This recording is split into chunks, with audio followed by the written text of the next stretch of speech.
अब सीखेंगे राहुल गांधी सबक।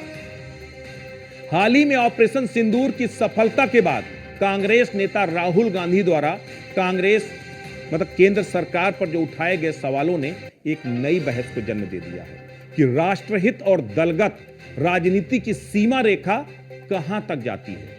क्या विपक्ष की भूमिका सरकार की आलोचना मात्र है या राष्ट्रहित में सकारात्मक समर्थन भी उसका कर्तव्य है।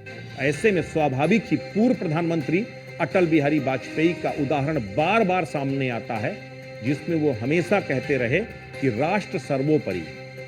विपक्ष में रहते हुए भी उन्होंने देश के हित में सरकार की तारीफ करने में कोई संकोच नहीं किया। 1971 में, उसके बाद भी एक बार नहीं कई बार, और तो एक उदाहरण है कि जब जो पीवी नरसिम्हा राव की सरकार में जब मनमोहन सिंह बतौर वित्त मंत्री उनकी आलोचना हो रही थी और वो इस्तीफा देने जा रहे थे, उस समय नरसिम्हा राव ने सीधे तौर पर कहा था अटल बिहारी वाजपेयी से कि जाइए उन्हें समझाइए। और तब विपक्ष के नेता के तौर पर मनमोहन सिंह को मनाने चले गए थे अटल बिहारी वाजपेयी। ये तो इस देश की रवायत रही है। आखिर राहुल गांधी किस रवायत का पालन कर रहे हैं?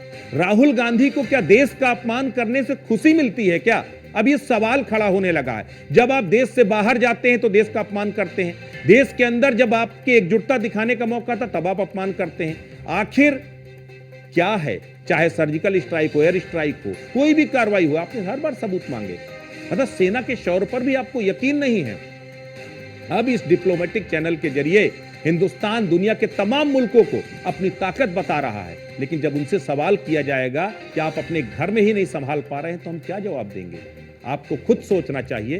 राजनीति अच्छी चीज है, लेकिन हर एक मुद्दे पर सियासत हो, वो भी देश के स्वाभिमान और गौरव में, ये अच्छी चीज नहीं है। मुझे लगता है नेताओं को ये सोचना और समझना होगा कि आखिर उनकी सीमाएं क्या है, उन्हें किस सीमा तक विरोध करना है और कहां तक उन्हें विरोध करना है। लेकिन राष्ट्रहित में एकजुटता दिखाना हम सबका कर्तव्य है, हम सबकी जिम्मेदारी है।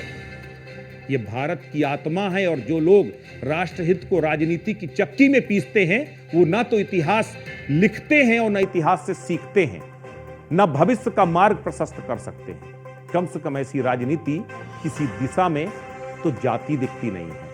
इसीलिए हम सब को एक बार सोचना होगा कि देश के शौर्य और पराक्रम पर सवाल उठाने से कुछ नहीं होगा, राजनीति करने के बहुत मौके आएंगे। नमस्कार।